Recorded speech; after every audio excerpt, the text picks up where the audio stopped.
ومن أحسن قولا ممن دعا إلى الله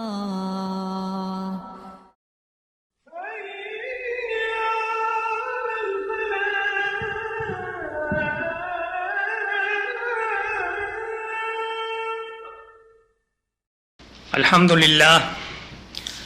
لله وكفى وسلام على عباده الذين اصطفى خصوصا سيدنا محمد المصطفى صلى الله عليه وسلم وعلى ازواجه وذرياته وصحبه اجمعين اما بعد فاعوذ بالله من الشيطان الرجيم بسم الله الرحمن الرحيم ان اول بیت وضع للناس للذی ببکۃ مبارکا وہدی للعالمین فیہ آیات بینات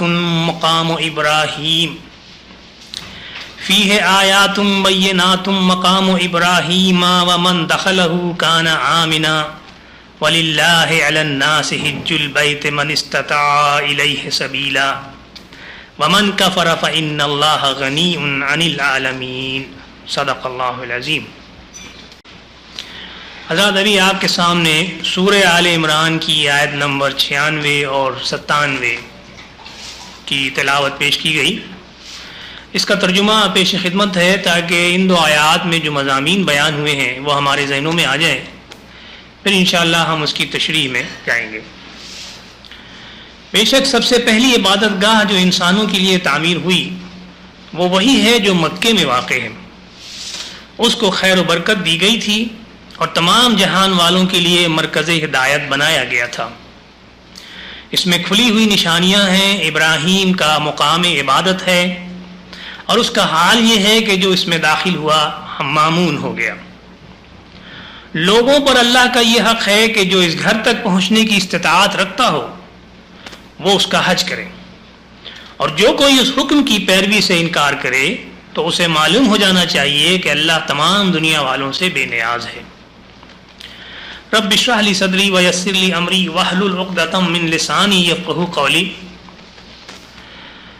یہ جو آیات میں نے آپ کے سامنے پیش کی ہیں، اللہ تعالیٰ ان آیات میں ہمارے سامنے جو بات رکھ رہا ہے وہ یہ ہے کہ سب سے پہلا گھر جو انسان کی عبادت کے لیے بنایا گیا وہ بکے میں بنایا گیا۔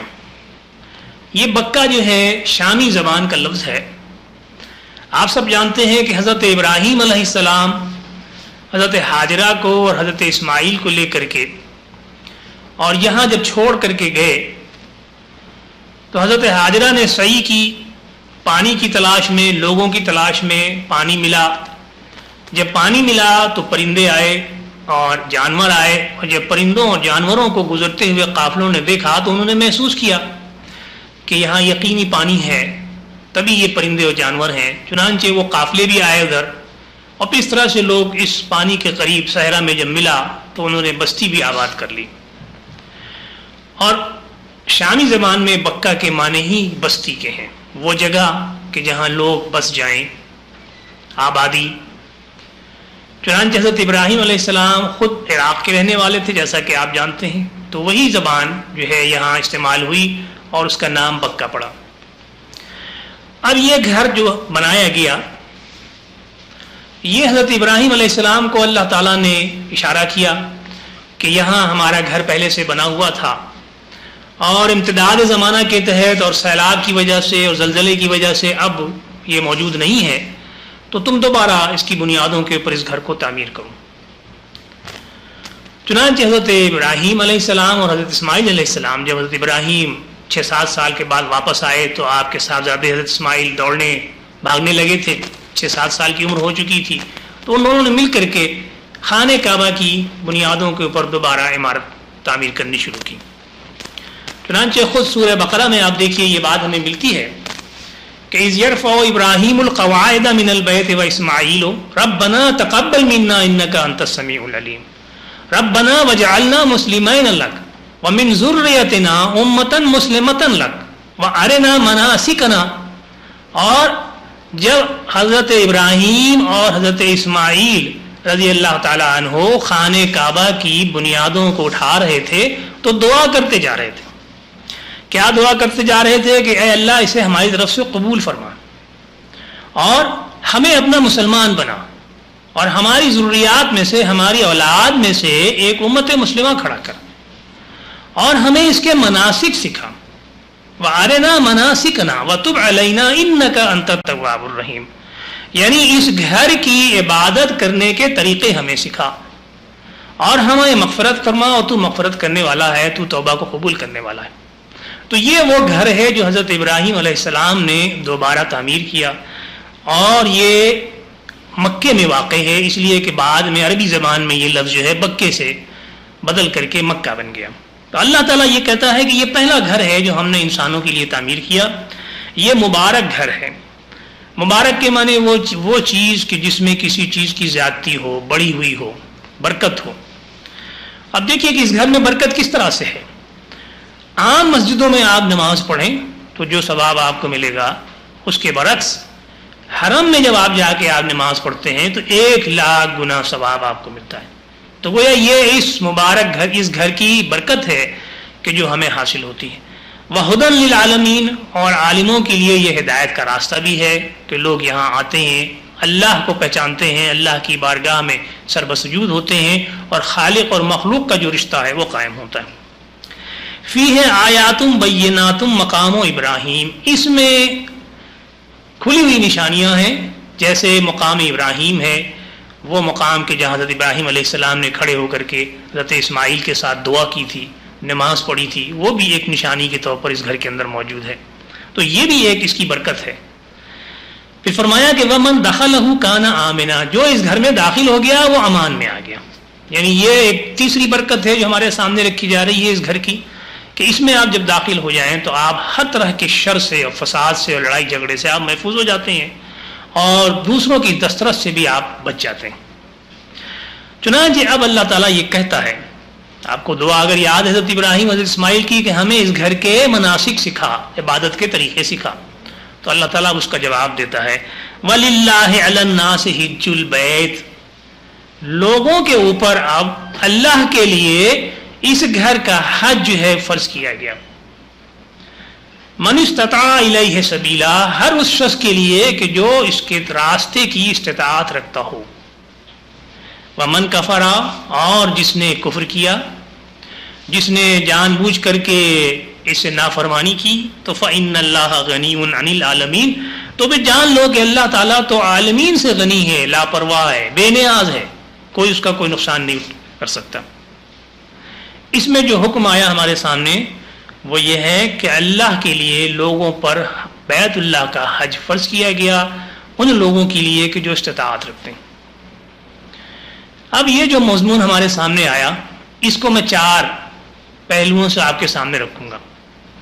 پہلی بات تو یہ کہ حج کی اہمیت کیا ہے، دوسری بات یہ کہ حج کی شرائط کیا ہے اور استطاعت کیا ہے جو اللہ تعالیٰ یہ کہہ رہا ہے، تیسری بات یہ کہ وہ حج کے مناسک کیا ہیں کہ جس کے لیے حضرت ابراہیم علیہ السلام نے دعا کی تھی اور ان کی حکمتیں کیا ہیں، یہ مناسک جو اللہ تعالیٰ نے طے کیے تو آخر اس کے پیچھے مقاصد کیا ہے، اور چوتھی اور آخری بات یہ کہ اس عبادت سے اللہ تعالیٰ چاہتا کیا ہے، اس کے اثرات ہمارے معاشرے پر کیا پڑتے ہیں اور ہماری اپنی ذات پہ کیا پڑتے ہیں۔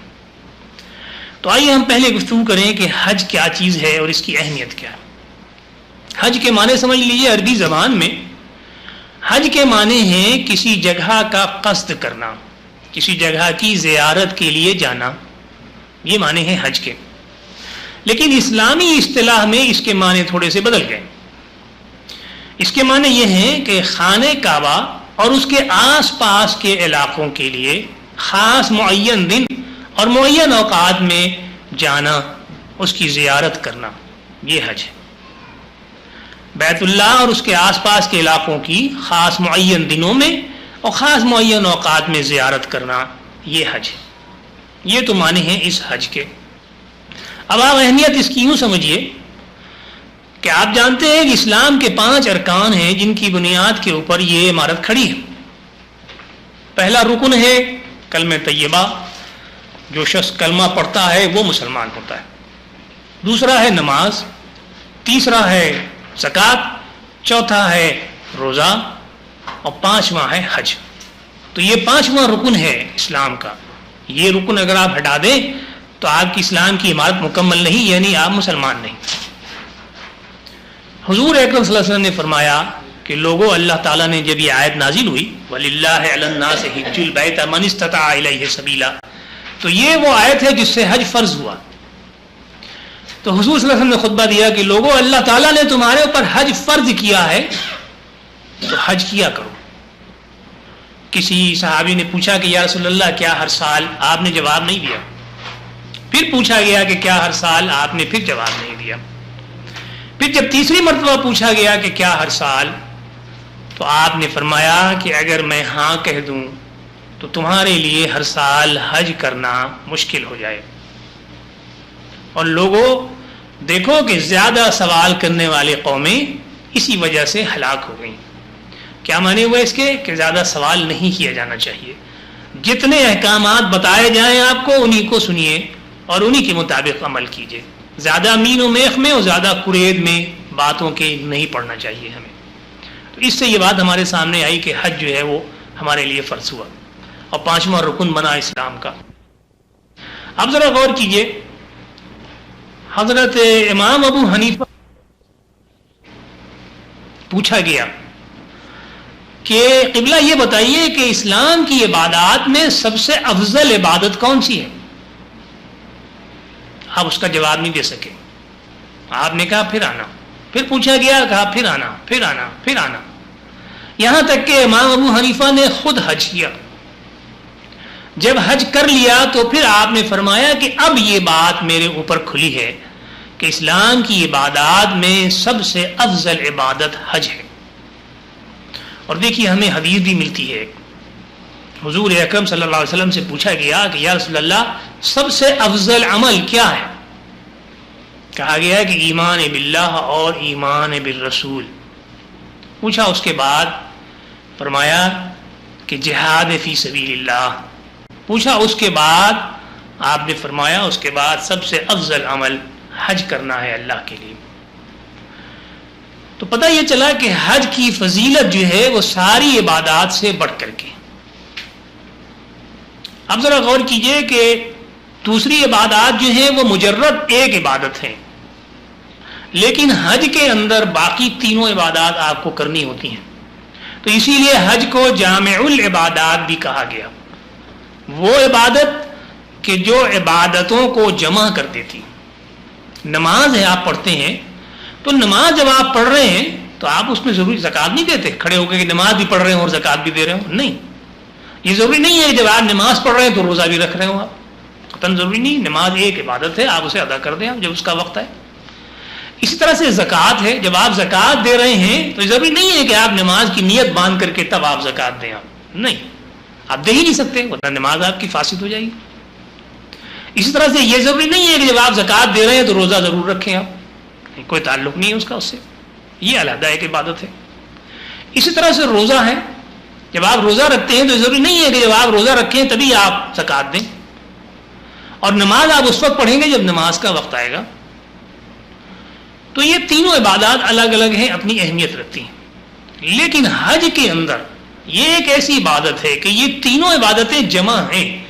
ان میں سے اگر کوئی ایک عبادت بھی آپ چھوڑ دیں یا انکار کر دیں یا ترک کر دیں تو آپ کا حج نہیں ہوا.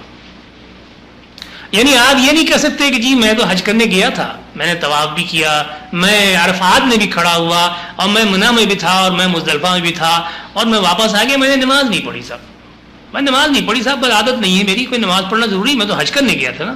تو آپ کا حج نہیں ہوا. آپ نے نماز نہیں پڑھی، فرائض ادا نہیں کیے، آپ نے مشقت کی اور اس کے علاوہ کوئی چیز آپ کو ہاتھ نہیں آئی. اسی طرح سے جب آپ حج کرنے جاتے ہیں اور صدقہ و خیرات نہ کریں، مسکینوں اور فقیروں کی مدد نہ کریں، انہیں آپ کھانا نہ کھلائیں اور اپنی جو غلطیاں ہوں اس کے لیے آپ جنایت اور جرمانہ اور فدیہ ادا نہ کریں آپ، تو آپ کا حج نہیں ہوا. یہی تو صدقہ ہے. صدقہ کسے کہتے ہیں؟ زکوٰۃ کے معنی صدقے کے ہیں. تو اگر آپ صدقات نہیں کر رہے ہیں اپنی غلطیوں کے اوپر اور غریبوں مسکینوں کو کھانا نہیں کھلا رہے ہیں، جو بھوکا آپ کے سامنے کھڑا ہے اس کی آپ مدد نہیں کر رہے ہیں آپ، تو پھر آپ حج کی ایک اہم پہلو کی طرف سے آپ نظر بچا رہے ہیں. اسی طرح سے اگر حج میں آپ صوم نہیں اختیار کرتے. دیکھیے صوم کیا چیز ہے, روزہ کیا چیز ہے, اس کے معنی سمجھیے روزے کے. روزہ یا صوم اس عمل کو کہتے ہیں کہ جو عام زندگی میں آپ کے لیے حلال ہے, لیکن چند وقت کے لیے, معینہ مدت کے لیے وہ حلال چیز سے آپ کو روک دیا جاتا ہے کہ آپ یہ نہیں کر سکتے. آپ اسی کو روزہ کہتے ہیں. دو عمل ہے, کھانے پینے سے آپ کو روک دیا جاتا ہے اور ازدواجی تعلقات استوار کرنے سے آپ کو روک دیا جاتا ہے. اسی کو روزہ کہتے ہیں, اسی کو صوم کہتے ہیں. حج میں بھی آپ کو اگرچہ کھانے پینے سے تو روکا نہیں جاتا, لیکن کھانا شکار کر کے نہیں کھا سکتے, آپ کو شکار کرنے سے روک دیا جاتا ہے کہ آپ احرام میں ہیں تو آپ شکار نہیں کر سکتے. ویسے شکار کرنے کی اجازت ہے آپ کو, لیکن آپ نے احرام باندھ لیا ہے تو اب آپ شکار نہیں کر سکتے. نمبر ایک. نمبر دو یہ کہ آپ اپنے ازدواجی تعلقات کو قائم نہیں کر سکتے. تو گویا یہ بھی روزہ ہے جو آپ کے اوپر نافذ کیا جاتا ہے. صوم ہے یہ آپ کے لیے. تو آپ نے دیکھا کہ حج کی عبادت میں تینوں عبادات شامل ہیں, اور ان میں سے کسی ایک عبادت کو بھی آپ توڑتے ہیں یا نظر انداز کرتے ہیں تو آپ اپنا حج خراب کرتے ہیں. اور اسی لیے حج کو جامع العبادات کہا جاتا ہے. اس کی ایک اور اہمیت اس انداز سے آپ دیکھیے کہ حضرت علی رضی اللہ تعالی عنہ اس کے راوی ہیں, اور ترمذی کی یہ حدیث ہے کہ جس شخص کے پاس زاد راہ ہے اور سواری ہے, سفر کے لیے خرچ ہے اور سفر کے لیے سواری ہے, پھر وہ اگر حج نہ کرے تو چاہے یہودی ہو کے مر جائے چاہے نصرانی ہو کے مر جائے. اب آپ سمجھے یہ انداز تھا حضور اکرم صلی اللہ علیہ وسلم کا, تعلیم دینے کا انداز تھا کہ لوگوں اگر تمہارے پاس سواری ہے سفر کے لیے اور تمہارے پاس راستے کا خرچ ہے تو کوئی وجہ نہیں ہے کہ تم حج کرنے نہ جاؤ. اگر حج فرض ہے اور اگر نہیں جاتے تم اس کو نظر انداز کرتے ہو, اہمیت نہیں دیتے ہو, تو پھر تم میں اور ایک نصرانی میں اور ایک یہودی میں کوئی فرق نہیں ہے. جیسے وہ مر جاتا ہے وہ اپنے اعمال کو بھی جواب دہ ہوگا, اللہ کے یہاں پکڑا جائے, ویسے تم مر گئے. تم پھر کھڑے ہو کے یہ نہیں کہہ سکتے کہ نہیں میں مسلمان تھا اور وہ نصرانی تھا, بلکہ تمہارا بھی شمار اسی نصرانی اور یہودیوں کے ساتھ ہوگا. اس سے یہ بات پتہ چلی کہ حنفی مسلک میں, حنفی فقہ میں ایک شخص کے اوپر جب حج فرض ہو جائے تو فوری طور پر حج کرنا چاہیے, حج کو ٹالا نہیں جا سکتا. آج اگر آپ پہ حج فرض ہوا ہے, اس کی شرائط ہے وہ میں آپ کو بتاؤں گا, تو آپ یہ نہیں کہہ سکتے کہ میں اس سال حج نہیں کر رہا ہوں, اگرچہ فرض ہے میرے پاس استطاعت بھی ہے, سواری بھی ہے, زیادہ راہ بھی ہے, لیکن میں اس سال حج نہیں کر رہا ہوں. کیوں؟ وہ میرے اگلے سال میرے بھائی بند آنے والے ہیں, میرا ماما آنے والا ہے, میرے والدین آنے والے ہیں, میں ان کے ساتھ حج کروں گا. نہیں, آپ یہ نہیں کر سکتے. اگر آپ نے حج کو ٹال دیا تو آپ گنہگار ہیں, اور جب تک آپ حج کر نہ لیں اس وقت تک گناہ میں مبتلا ہیں آپ. ایک چیز. دوسری چیز یہ کہ حج آج فرض ہوا آپ کے اوپر, آپ کے پاس اس کی کیا ضمانت ہے کہ اگلے سال آپ زندہ رہیں گے؟ آپ کے پاس اس کی کیا ضمانت ہے کہ اگلے سال کوئی ایسے مسائل نہ کھڑے ہو جائیں گے کہ جس کی وجہ سے آپ حج نہ کر سکیں؟ تو آپ گناہ پہ گناہ چل رہا ہے آپ کا. لہذا فقہ حنفی کے تحت حج جو ہی فرض ہوتا ہے اس کو پورا کیا جانا چاہیے, اور پورا نہ کرنے والا جو ہے وہ گنہگار ہے. ایک اس کی اہمیت اور سمجھیے معاشرے کے اندر. دیکھیے نماز کیا چیز ہے, کیا سکھاتی ہے ہمیں. یہ بات اپنے ذہن میں رکھیے کہ اللہ تعالیٰ نے جو عبادات مسلمانوں پہ فرض کی ہیں وہ اس لیے نہیں ہے کہ اللہ تعالیٰ کوئی مشقت کرانا چاہتا ہے آپ سے یا آپ کو تکلیف میں مبتلا کرنا چاہتا ہے, بلکہ آپ کو وہ کچھ سکھانا چاہتا ہے, آپ کو کچھ وہ تربیت دینا چاہتا ہے, اور یہ دیکھنا چاہتا ہے کہ آپ اس کی حکم کے مطابق عمل کرتے ہیں کہ نہیں. یہی تو عبادت ہے. اللہ تعالیٰ کی اطاعت و فرما برداری عبادت ہے. وہ جس بات کا بھی حکم دے اسے کیجیے. نماز سے کیا چیز سکھاتا ہے اللہ تعالیٰ؟ نماز ہمیں نظم سکھاتی ہے. ایک آپ کا امیر ہے, وہ جو آپ کو حکم دے رہا ہے اسی کے مطابق آپ عمل کر رہے ہیں. وہ کہہ رہا ہے رکوع میں جاؤ, آپ رکوع میں گئے. اس نے کہا سجدے میں جاؤ, آپ سجدے میں گئے. اس نے کہا کھڑے ہو جاؤ, آپ کھڑے ہو گئے. بغیر چونو چرا کیے ہوئے ایک جماعت بندی ہوئی کہ گھر سے باہر نکلیے, آئیے محلے کے لوگ جمع ہوئے, اکٹھا ایک جماعت بنائی جائے. آپ کا ایک امیر ہونا چاہیے. ہاں اگر وہ کوئی غلطی کرتا ہے تو آپ اسے ٹوکیے, اس کی اصلاح کیجیے. تو نماز ایک جماعت کا ڈھانچہ کھڑا کرتی ہے. زکوٰۃ کیا کرتی ہے؟ دیکھیے جسم ہے آپ کا، یہ ایک ڈھانچہ ہے. یہ ہاتھ اور پیر اور آنکھ اور سر اور دماغ یہ سب جو ہیں یہ ایک دوسرے سے مربوط ہیں، ایک دوسرے کا کہنا مانتے ہیں. ان کو ہدایت کون دیتا ہے؟ آپ کا دماغ، آپ کی عقل اور آپ کے شعور اس کو ہدایت دیتا ہے. اس کے مطابق یہ سارا بدن آپ کا ہلتا ہے. تو یہ ڈھانچہ ہے، نماز جو ہے یہ ڈھانچہ ہے آپ کی جماعت کا، آپ کے دین کا. آپ کے اس بدن میں اگر خون نہ ہو تو آپ زندہ ہیں؟ آپ زندہ نہیں. خون نکال لیا جائے آپ مر جائیں گے، اگرچہ آپ کی ہر چیز صحیح و سالم ہو. لیکن یہ خون جو گردش کر رہا ہے یہ اگر آپ کے بدن سے کھینچ لیا جائے آپ کی رگوں سے تو آپ مر جائیں گے. تو زکوٰۃ جو ہے یہ اس ڈھانچے کے اندر خون پیدا کرتی ہے. یعنی جس نظام میں مال نہ ہو، وسائل نہ ہو، وہ کام نہیں کر سکتا وہ نظام جو ہے. تو زکوٰۃ کی اہمیت یہ ہے کہ آپ اپنے اسلامی معاشرے کے لیے خون مہیا کرتے ہیں. اچھا پھر دیکھیے کہ انسانی جسم ایک مشین ہے. جس طرح سے کوئی بھی مشین ہو دنیا کی، جب وہ چلتے چلتے وہ اس کی سروسنگ کی ضرورت پیش آتی ہے، اس کی اصلاح کی ضرورت پیش آتی ہے، اس کو تیل ویل دینے کی ضرورت پیش آتی ہے، اس کی صفائی کی ضرورت پیش آتی ہے، پھر وہ مشین دوبارہ اسی طرح سے کام کرنا شروع کرتی ہے. انسانی جسم جو ہے یہ بھی تو مشین ہے اور 24 گھنٹے آپ اس سے کام لے رہے ہیں. آپ انسانی قلب ہے، انسانی دماغ ہے، انسان کا پیٹ ہے، ہر چیز انسان کی استعمال میں آ رہی ہے. اس کی بھی صفائی کی ضرورت ہے، اس کے لیے بھی تیل کی ضرورت ہے، اس کے لیے بھی آرام کی ضرورت ہے. یہ کام جو ہے یہ روزہ انجام دیتا ہے. روزہ آپ کے جسم کا تزکیہ کرتا ہے، اصلاح کرتا ہے، آپ کو آرام دیتا ہے، آپ کو صحیح راستے پہ ڈالتا ہے تاکہ آپ تازہ دم ہو کر کے چلیں. اب یہ ڈھانچہ بن گیا، ڈھانچے کو خون بھی مل گیا، اس کی اصلاح بھی ہو گئی. لیکن آدمی اگر اپنی جگہ سے حرکت نہ کرے تو وہ دنیا کا کوئی کام کر سکتا ہے؟ کوئی نہیں کر سکتا. بہت ہی صاف ستھرا آدمی، بڑا متقی آدمی، بڑا پاک آدمی بستر پہ اگر پڑا ہوا ہے صرف یا بیٹھا ہوا ہے ایک جگہ، کہتا ہے نہیں جی میں تو نہیں نکلتا گھر سے، تو وہ کوئی کام کر سکتا ہے؟ وہ کسی کام کا ہے معاشرے کے لیے؟ قطعاً نہیں. آپ کہیں گے میاں بیکار آدمی ہو تم. ارے حرکت کرو، باہر نکلو، گھر سے جاؤ، دنیا کماؤ، لوگوں سے ملو جلو، لوگوں کے کچھ کام آؤ. حج جو ہے وہ انسانی ڈھانچہ جو ہے جو اسلام نے بنایا ہے اس کو متحرک کرتا ہے، اسے گھر سے باہر نکالتا ہے. گھر سے باہر نکلو، دیکھو تم ہی نہیں ہو اس دنیا کے اندر، اللہ کی اور بھی مخلوق ہیں، اور بھی بندے ہیں اللہ کے. جاؤ اور ان کے دکھ درد میں شریک ہو، ان سے معاملات کو سمجھو، ان کے معاملات میں شریک ہو، اپنے معاملات میں ان کو شریک ہو. اپنے گھر اور وطن کو چھوڑو، اپنے بیوی بچوں کو چھوڑو، اپنے والدین کو چھوڑو، اپنی تجارت چھوڑو، اپنی نوکری چھوڑو اور چلو اور حرکت پیدا کرو اس پورے نظام میں، اس پورے دین کے کاموں کے اندر. تو یہ بھی اس کی ایک اہمیت ہے کہ یہ حرکت پیدا کرتا ہے پورے دنیا اسلام کے اندر مسلمانوں میں. آئیے اب اس اہمیت کو سمجھنے کے بعد ہم دیکھیں کہ اس کی شرائط اور استطاعت سے کیا مراد ہے اللہ تعالیٰ کی. جب اللہ تعالیٰ یہ کہتا ہے کہ من استطاع الیہ سبیلا، یہ حج اس پر ہی فرض ہے، اسی پر واجب ہے کہ جو اس کے راستے کی استطاعت رکھتا ہے. فقہ حنفی کے تحت پہلی شرط حج کی یہ ہے کہ اسے مسلمان ہونا چاہیے آدمی کو. اگر مسلمان نہیں ہے تو وہ حج کے لیے اس کو اجازت نہیں دی جائے گی کہ جائے. وہ یہ عام بات ہے، آپ کہہ سکتے ہیں ہر عبادت کے لیے ہے. دوسری شرط یہ ہے کہ اسے عاقل اور بالغ ہونا چاہیے. بالغ ہونا چاہیے، سن بلوغ کو پہنچ گیا ہو. بچے کے اوپر اس لیے حج نہیں ہے، یہ آپ اپنے ذہن میں رکھیے یہ بات. اس لیے کہ بچہ بالغ نہیں ہے.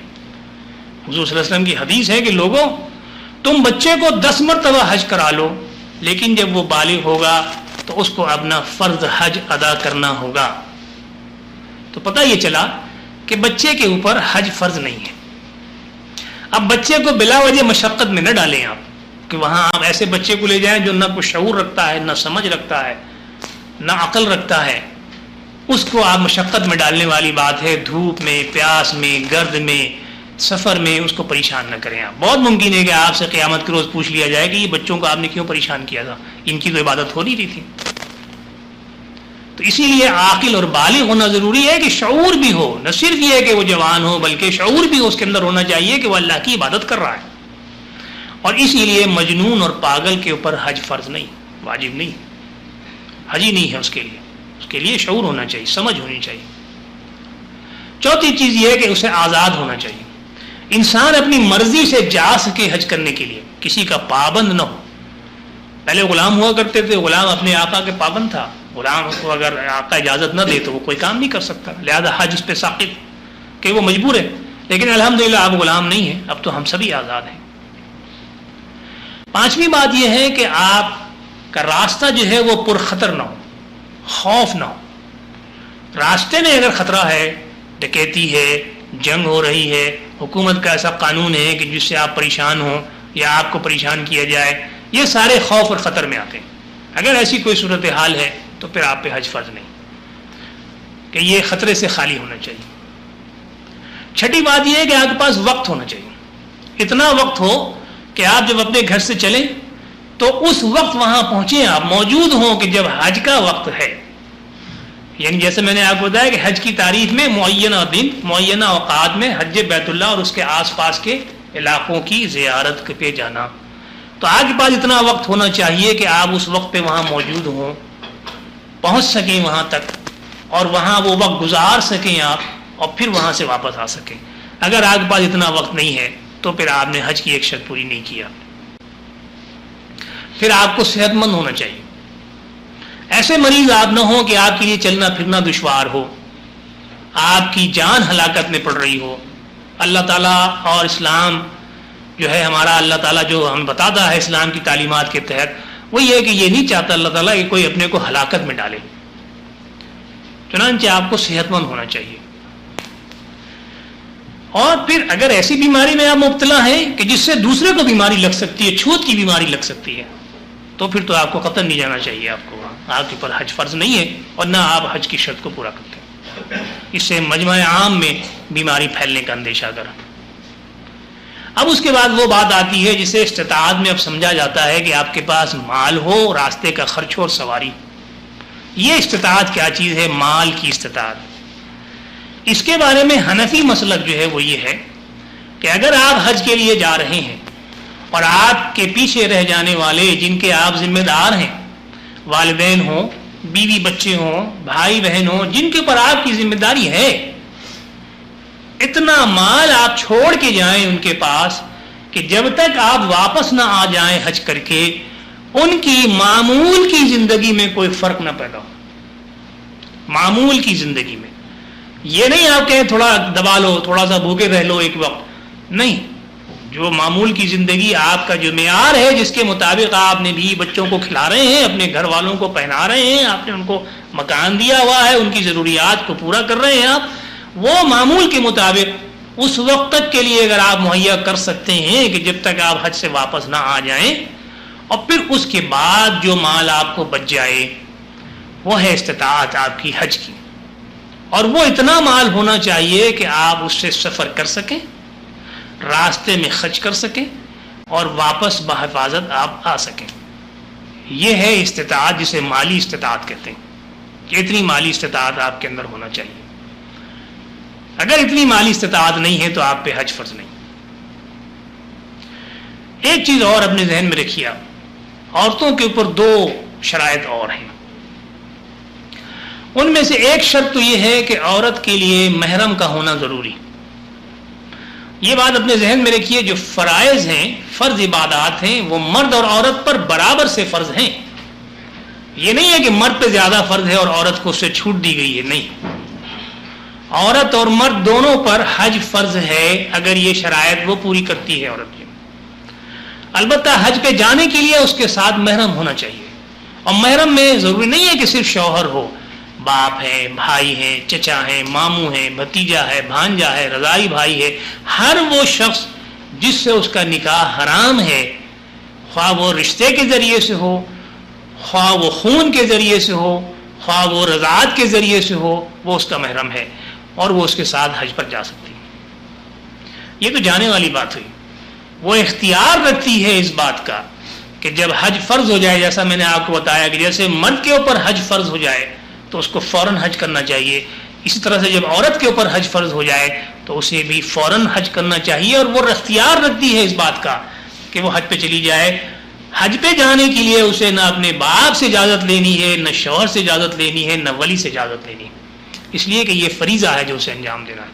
اور نہ شوہر منع کر سکتا ہے، نہ باپ منع کر سکتا ہے، نہ ولی منع کر سکتا ہے، بشرطے کہ اس کو محرم میسر آ گیا ہو۔ اور اب تو علماء نے حنفی شافعی مسلک میں پہلے بھی اجازت تھی، اور اب حنفی مسلک میں بھی علماء نے یہ اجازت دی ہے کہ اگر چند عورتیں مل کر کے حج کے لیے جا رہی ہیں تو کسی مرد محرم کی ضرورت نہیں باقی رہتی۔ یہ بات بھی اپنے ذہن میں رکھ لیجیے آپ۔ چنانچہ ایک عورت مختلف عورتوں کے ساتھ حج کرنے جا سکتی ہے بشرطے کہ اسے ان عورتوں پر اعتماد ہو کہ یہ باکردار اور ثقہ عورتیں، تو ان کے ساتھ وہ حج پہ جا سکتی ہے۔ تو یہ اس کے فرائض میں سے ہے اور اسے جلد از جلد ادا کرنا چاہیے، اور اس پہ اس کے راستے میں کوئی رکاوٹ نہیں بن سکتا۔ اور اگر کوئی روکتا ہے تو نہ صرف یہ کہ گناہ کرتا ہے روکنے کا، بلکہ اگر جبرن وہ رک جاتی ہے عورت اس وجہ سے کہ میرا شوہر ہے مجھے طلاق دے دے گا، یا مجھے مارے پیٹے گا، یا یہ میرا باپ ہے مجھے مارے پیٹے گا، یہ تو گویا آپ ظلم بھی کر رہے ہیں، ساتھ ساتھ آپ کو دوہرا عذاب ملے گا اس کا۔ ایک تو فرض کی ادائیگی سے آپ منع کر رہے ہیں، اور دوسرے جبریہ آپ اس کو روک رہے ہیں کہ وہ چونکہ مجبور ہے، وہ آپ کی نظر کو دیکھتی ہے، آپ کی وہ خصلت کو دیکھتی ہے، اس کی وجہ سے اگر وہ رک جاتی ہے اور حج پر نہیں کر پاتی ہے تو آپ پہ دوہرا گناہ ہے اس کا۔ یہ اپنے ذہن میں آپ یہ رکھیے کہ فرائض میں کوئی رو رعایت نہیں۔ دوسری شرط اس کی یہ ہے کہ عورت جو ہے وہ عدت میں نہ ہو۔ ظاہر ہے کہ عدت میں ہونے کی وجہ سے وہ گھر سے باہر نہیں جا سکتی۔ تو یہ وہ شرائط ہیں، وہ استطاعت ہے حج کے سلسلے میں جو ہمیں اپنے سامنے رکھی ہے، اور جو لوگ ان کو پورا کرتے ہیں ان کے اوپر حج فوری طور پر فرض ہو جاتا ہے۔ اب آئیے ذرا سا ہم گفتگو کریں کہ حج ہے کیا چیز۔ اس کی تعریف تو ہم نے دیکھ لی، اور اس کی شرائط دیکھ لی، اور استطاعت دیکھ لی، لیکن حج کیا کیسے جائے، اس کی حکمتیں کیا ہیں۔ پہلی بات یہ دیکھیے کہ جب کفار و مشرکین آتے تھے خانہ کعبہ پر اس کا طواف کرنا چاہتے تھے حج کے زمانے میں، تو اپنا پورا لباس اتار دیا کرتے تھے مکمل طور پر، اور بالکل ننگے ہو جایا کرتے تھے، عورت و مرد سب، کوئی شرم و حیا تھی ہی نہیں ان کے پاس۔ اور وجہ اس کی یہ بیان کرتے تھے کہ یہ ہمارے کپڑے تو دنیا کی آلائشوں سے ملوث ہیں، گندے ہیں، ہم اللہ کی بارگاہ میں جا رہے ہیں تو ہمیں اس حالت میں ہونی چاہیے کہ جس حالت میں اللہ تعالیٰ نے ہمیں پیدا کیا۔ اور دوسرا یہ کہ یہاں تو اللہ کے گھر میں ہر شخص برابر ہے، کیا فقیر کیا امیر، مساوات ہونی چاہیے۔ لیکن آپ جانتے ہیں کہ اللہ تعالیٰ جو ہے بے حیائی کو پسند نہیں کرتا، یہ فحش بات ہے ننگا ہون ہونا، کپڑے اتار دینا۔ چنانچہ اللہ تعالیٰ نے اس کو منع کیا کہ نہیں یہ نہیں، اور حکم دیا کہ صفائی کی خاطر 2 چادروں میں اپنے کو لپیٹ لو۔ ہر شخص، ہر مرد 2 چادر میں اپنے کو لپیٹ لے۔ اس سے 2 فائدہ، ایک تو یہ کہ آپ کے بدن پہ جو کپڑا ہے اس کی جو آلائشیں ہیں اس سے آپ بچ گئے، اور صاف ستھری چادر آپ نے بدن پہ لپیٹ لی۔ اور دوسری بات یہ کہ اب آپ جس کپڑے میں آ گئے اس کپڑے میں آپ کو دیکھ کر کوئی شخص یہ نہیں کہہ سکتا کہ یہ امیر ہے یا غریب، یہ حاکم ہے یا محکوم، یہ سلطان ہے یا غلام۔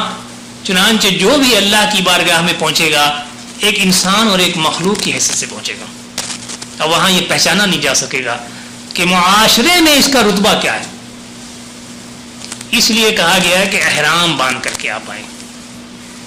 اب سوال یہ ہے کہ احرام تو ہم باندھیں ٹھیک ہے، لیکن اگر ہم حرم کے قریب جا کے احرام باندھتے ہیں تو دیکھنے والے تو ہمیں پہلے سے دیکھ لیں گے کہ یہ فلاں جگہ کا حاکم ہے، یہ اتنا شاندار کپڑا پہنے ہوئے ہے، اس کے کپڑے تو بڑے پھٹے پرانے ہیں، یہ تو جس انداز سے چل رہا ہے معلوم ہوتا ہے کسی کا نوکر ہے یہ۔ اس چیز سے بچنے کے لیے میقات مقرر کر دیا گیا کہ نہیں، حرم کے پاس آ کے کپڑے نہیں بدلو، تاکہ لوگ دیکھیں نہیں تم کو، ایک دوسرے کو پہچانے نہیں کہ تمہارا معاشرے میں مقام کیا ہے، بلکہ یہ میقات ہیں، کپڑے یہاں اتارو، یہاں سے 2 چادروں میں لپٹو، اور اب چلو حرم کی طرف، اور جب حرم میں پہنچو گے تو پھر وہاں ایک دوسرے کو کوئی نہیں پہچانے گا کہ معاشرے میں اس کا کیا رتبہ ہے۔ چنانچہ مساوات قائم ہوئی مکمل طور پر، بندہ ہو، صاحب ہو، محتاج ہو، غنی ایک ہوئے، تیرے دربار میں پہنچے تو سبھی ایک ہوئے۔ اور پھر یہ منظر یہ کہ تم کہیں سے بھی آ رہے ہو، کوئی بھی زبان بول رہے ہو، تمہاری زبان پہ نعرہ بھی ایک ہی ہونا چاہیے، لبیک اللہم لبیک لا شریک لک لبیک، یہی پڑھتے ہوئے حرم کی طرف چلو، تاکہ کوئی یہ نہ کہہ سکے کہ یہ مختلف لوگ ہیں، ہر ایک کا رخ ایک طرف ہے، اسی طرف سب جا رہے ہیں، سب 2 چادر میں لپٹے ہوئے ہیں، سب تلبیہ پڑھ رہے ہیں،